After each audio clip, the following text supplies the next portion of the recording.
Okay, so you sent this in, right? This piece on 9 keys to lasting relationships really got me thinking. Yeah, it's fascinating stuff, It is. It's called Ka Kwama Tiwang. which means place text, right? Yeah, place text. And it's not your typical relationship advice. You know what I mean? Right, right. It goes way deeper than that. Not like the surface level stuff, like the love at first sight fairy tales. Exactly. This is about like building something real, something that lasts, and they start right off the bat with safety and support. Yeah, feeling safe. It's got to be the bedrock of any relationship that's going to go the distance. It's so fundamental, right? But I think we often like overlook it. We do. It's like we get caught up in the excitement, the romance, but without that feeling of safety, physically and emotionally, forget it. You can't be your true self. No, you can't. And the piece talks about support too. And it's more than just liking the same things, right? Way more. It's about being there for each other. Through thick and thin, celebrating the wins, offering comfort during tough times. Having that unshakable belief that your partner is in your corner, no matter what. They had this one story about a couple with totally different hobbies. I think one was like a rock climber, and the other was more into like quiet nights at home with a book. Yeah, yeah. And they found a way to make it work. They didn't have to force themselves to do everything together. Exactly. It's all about compromise, right? Finding that sweet spot. Like maybe the bookworm joins their partner for a quick hike or something, and the climber, curls up for a movie night once in a while. It's about showing you care, showing that you're interested in what matters to them, even if it's not your cup of tea. So then they get into laughter. I mean, who knew that was like such a big deal? Right. But they make a really good point. Shared humor, it can be a sign of deeper compatibility more than just liking the same jokes? So it's about having a similar, like a similar outlook on golf. Yeah, like you see the world through the same lens, but they do have this caveat. Humor shouldn't be at someone else's expense. Yeah, that's a good point. It's like your values have to line up too. Right, right. So have fun, but be kind. Speaking of being kind, um, honesty is another key, right? But it's not always about like full disclosure, is it? That's where it gets interesting. They're saying sometimes a little bit of filtering is necessary. Oh, absolutely. Imagine telling your partner literally every single thought that crossed your mind. Talk about TMI. Right. So it's about finding that balance, being authentic, but also tactful.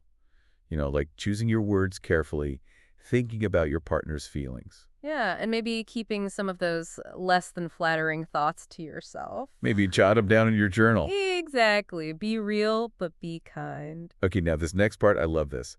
Stepping into each other's worlds.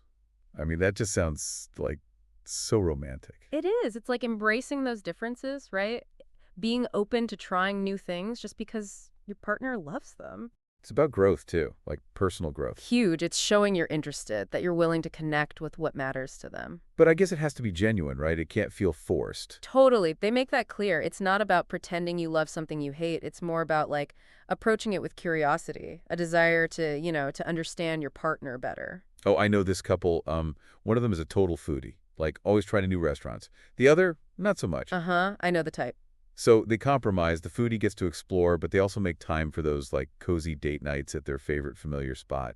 Everyone wins. Exactly. It's about striking that balance between individual needs and shared experiences makes for a much happier relationship. Speaking of happiness, what about vulnerability and acceptance? Yeah. Wow. Letting your partner see the real you, warts and all, and knowing they still love you. That's powerful stuff. It is. It's like the foundation of a truly deep connection, don't you think? Without a doubt. And it ties in really well with the next key, respecting personal space. Oh, that's a good one. It is. Even when you're crazy about someone, we all need our own time, right? To recharge, to connect with ourselves. Totally. So honoring that need, it shows respect. It shows understanding. It's like acknowledging that even in the closest relationships, you're still like individuals. Right. And you keep growing as individuals, and that actually strengthens the bond rather than weakening it. Absolutely. And then I think all of that leads to the final key, which is communication. It all comes down to communication. Or does it? Well, I mean, it seems obvious, but I don't know. So many couples struggle with it. Because it's not just about talking. It's about compatible communication styles. Oh, that's interesting. Yeah, it's about how you approach conflict, how you express your needs, how you work through challenges. That's where the rubber meets the road. It is. So, okay, we've gone through all-time keys. What's the biggest takeaway for you? I think it's an ongoing process, building a lasting relationship. It's not a one and done deal. It takes work, it takes commitment, and a willingness to like grow together. Yeah. But this piece gives us a roadmap. It's a great place to start. What resonated with you the most? I don't know. I keep coming back to the fact that, like, these principles can apply to so many different kinds of relationships. Oh, totally. It's not just romantic partnerships, friendships, family, even work Yeah. relationships. Strong connections across the board.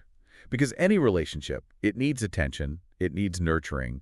It's not about finding the perfect person, it's about working together to build something meaningful. Couldn't have said it better myself. Well, there you have it. 9 keys to unblock lasting relationships.